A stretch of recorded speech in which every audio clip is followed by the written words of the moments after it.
Di saat langit Anfield kembali bersinar, harapan pun menyala dari api kehilangan. Sebuah musim baru tiba, tapi luka belum reda. Dan justru dari luka itulah, semangat dibentuk, kita bahas di kisah kasih sepak bola satu musim lagi akan segera dimulai. Tapi musim ini berbeda. Bukan hanya karena pelatih baru datang, atau strategi berubah, tapi karena satu nama, tak lagi ada di ruang ganti. Musim ini, Liverpool tidak hanya bermain untuk menang, mereka bermain untuk mengenang. Untuk membalas kesedihan dengan prestasi. Untuk membalas kehilangan dengan kejayaan. Dan dalam video ini, kita akan menelusuri alasan demi alasan mengapa Liverpool bisa mengangkat kembali mahkota Liga Inggris. Saksikan sampai akhir, karena apa yang akan kamu dengar bukan sekadar statistik, tapi kisah kasih dari mereka yang bermain dengan hati. Musim panas ini, angin segar berhembus dari Merseyside. Bukan hanya semangat baru, tapi juga wajah-wajah yang datang membawa harapan. Liverpool, di bawah dinasti baru, mulai menyusun ulang kepingan mozaik yang sempat retak. Di bursa transfer hingga 20 Juli 2025, Liverpool bergerak tanpa banyak suara, tapi menorehkan langkah yang dalam. Yang pertama datang adalah Florian Wirtz. Sang gelandang kreatif dari Leverkusen itu resmi bergabung. Ia bukan hanya pengatur serangan, tapi juga jembatan penghubung antara lini belakang dan striker. Seorang pemain dengan karakter kreatif, skillful, dan penuh ketegasan. Ia membawa memori elegan ala Steven Gerrard, tapi dengan sentuhan modern dan distribusi bola yang lebih cair. Lalu menyusul Jeremy Frimpong, pemain muda yang sempat memikat Eropa lewat permainannya di Leverkusen. Masih remaja, tapi bermain seperti pujangga tua yang tahu kapan harus menggambar dan kapan harus menghapus. Ia akan menjadi kejutan, bukan sekadar pelengkap. Frimpong bisa menjadi simfoni baru di sayap kanan, yang sempat kehilangan iramanya. Milos Kerkez juga telah resmi diumumkan, bek tangguh dari Bournemouth yang dikenal lugas, tak kompromi, dan punya determinasi tinggi. Kerkez datang dengan satu misi, menjadi tembok yang bisa Liverpool andalkan di masa-masa sulit.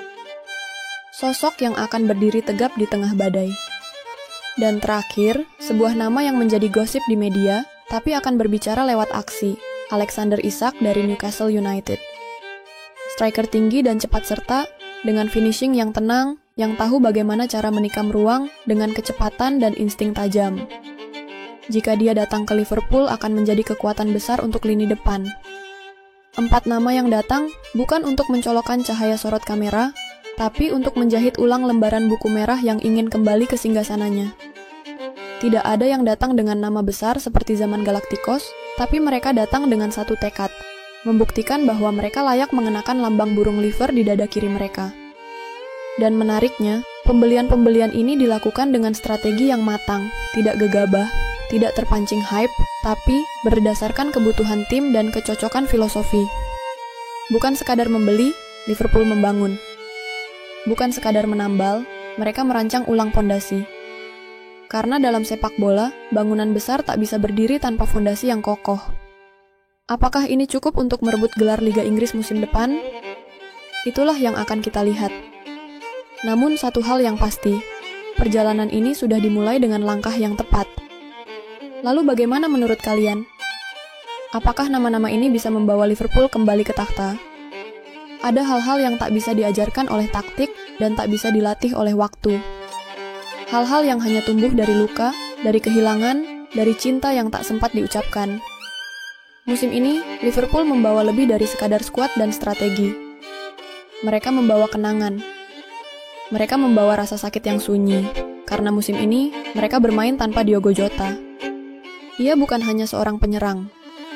Ia adalah teman, saudara, bagian dari ritme ruang ganti. Seorang pemain yang tahu bagaimana caranya mencetak gol dalam sunyi dan bagaimana caranya merangkul rekan di saat hujan turun deras di Anfield. Tapi takdir kadang kejam. Diogo Jota, sang nomor 20, telah pergi dalam sebuah kecelakaan mobil yang merenggutnya dari dunia ini. Dalam sekejap, Anfield kehilangan salah satu denyut nadi paling hangatnya. Namun di balik kehilangan itu, ada tekad yang tak runtuh. Liverpool memutuskan, nomor 20 akan dipensiunkan. Nomor itu tak akan lagi dipakai oleh siapapun.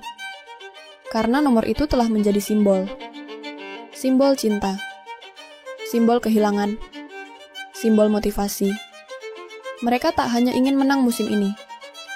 Mereka ingin mempersembahkannya untuk Jota. Mereka ingin menjadikan setiap gol sebagai doa, setiap kemenangan sebagai nyanyian untuk jiwa yang telah pergi. Setiap kali mereka melangkah ke lapangan, mereka tidak bermain hanya untuk 3 poin. Mereka bermain untuk seseorang yang dulu berdiri di sana bersama mereka. Dan itulah yang membuat mereka berbeda. Karena motivasi terbesar dalam sepak bola bukan trofi, bukan medali, bukan pujian, tapi hati. Dan hati Liverpool kini berdetak dengan satu nama, Diogo Jota. Bagi dunia, dia mungkin hanya seorang pemain. Tapi bagi mereka, dia adalah alasan untuk tidak menyerah. Jika musim ini mereka berlari lebih cepat, bertahan lebih keras, dan merayakan dengan air mata, ketahuilah, itu bukan karena tekanan, tapi karena cinta. Jadi, sekarang kami ingin bertanya kepada kalian, apakah menurut kalian motivasi seperti ini bisa mengangkat tim menuju kejayaan? Tulis jawaban kalian di komentar. Dan jika kalian percaya bahwa sepak bola lebih dari sekadar permainan.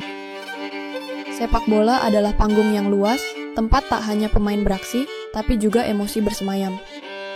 Kadang kita lupa bahwa bukan hanya kecepatan atau strategi yang memenangkan laga. Ada sesuatu yang lebih dalam, rasa kehilangan yang belum selesai, rasa cinta yang belum sempat disampaikan. Liverpool musim ini bukan hanya tim yang sedang membangun ulang, mereka adalah sekelompok pria yang sedang menyulam makna dari luka. Dan luka itu bernama Diogo Jota. Apakah motivasi semacam itu cukup untuk merebut mahkota Liga Inggris? Mungkin bagi banyak orang tidak. Mungkin masih ada yang menganggap City tetap tak tertandingi, atau bahwa Arsenal lebih siap secara struktur. Tapi sepak bola tak selalu soal siapa yang paling logis. Seringkali, sepak bola justru memihak pada mereka yang punya alasan paling kuat untuk menang. Dan Liverpool punya alasan itu. Setiap pertandingan di Anfield akan menjadi misa kecil untuk Jota. Setiap kemenangan akan terasa seperti pengampunan, dan setiap kekalahan akan memantik mereka untuk bangkit lebih keras. Mereka akan berlari sekuat tenaga, bukan untuk tepuk tangan, tapi untuk mengenang suara tawa di ruang ganti yang kini hening. Mereka akan bermain sepenuh jiwa, karena mereka tahu ada satu kursi kosong di bench yang tak akan pernah lagi terisi. Dan saat peluit akhir dibunyikan di bulan Mei, jika Liverpool berdiri sebagai juara, itu bukan hanya gelar biasa. Itu adalah simbol dari betapa kuatnya cinta dan betapa dalamnya duka bisa membentuk tekad. Jadi, jika kalian masih ragu, ingatlah satu hal, sepak bola bukan hanya tentang 11 lawan 11. Sepak bola adalah lukisan gerak yang ditulis oleh emosi dan kadang oleh perpisahan. Karena di balik formasi, di balik pressing tinggi dan rotasi pemain, terdapat hati yang sedang berduka dan hati yang sedang berjuang. Itulah kenapa, menurut kisah kasih sepak bola, Liverpool musim ini lebih dari sekadar tim. Mereka adalah sekumpulan manusia yang ingin memberikan arti baru pada kemenangan. Veni, Vidi, Vici. Mereka datang, mereka lihat, dan kali ini, mereka ingin menang untuk seseorang yang sudah tiada. Jika kalian merasakan hal yang sama, klik tombol like. Jika kisah ini membuat kalian percaya bahwa sepak bola bisa menyatukan hati yang patah, silakan subscribe. Dan jika kalian punya pandangan sendiri, kolom komentar ada untuk kalian isi. Sampai jumpa di video selanjutnya, karena di sini kita bahas di kisah kasih sepak bola.